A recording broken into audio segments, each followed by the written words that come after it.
মহারাজা প্রদ্যুৎ কিশোর Debbarman social মিডিয়ায় বিকাশ দেববর্মার বিরুদ্ধে যে কথা বললেন তার প্রতিক্রিয়া ব্যক্ত করলেন মন্ত্রী।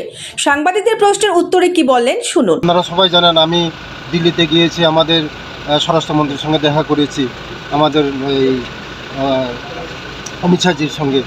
আগামী ইলেকশনে আমাদের স্ট্র্যাটেজি আছে, আমরা এডিসি ইলেকশনে লড়ব এবং মহারাজার বিরুদ্ধে আমরা কোনো কথা বলিনি, কারণ আমরা একসঙ্গে এখন অ্যালায়েন্সে আছি। এখন ত্রিপুরা মথা, বিজেপি এবং আমাদের আইপিএফটি আছে, কেন মহারাজার সঙ্গে কথা আমি তো মহারাজা যে কথাটা বললো এটা কি আপনাকে মহারাজ তো বলে কিছু বলে সামাজিক মাধ্যমে যে ভাইরাল করলো ওই এটা নিজের কিছু বলে উনি তো বললো যে আপনাদের কথা না, আমার নাম তো বলেনি ও, তোর আমার নাম বলেনি, কিন্তু উদ্দেশ্যটা আপনাকে করে বলেছে। আমার নাম তো বলেনি, নাম না করে তো একতরফা উদ্দেশ্য করেছে আপনাকে, যে আপনার কথা আমাদের বলা। আমরা বলছি আগামী দিন আমরা এডিসিতে আসবো, এডিসি ইলেকশনে লড়বো।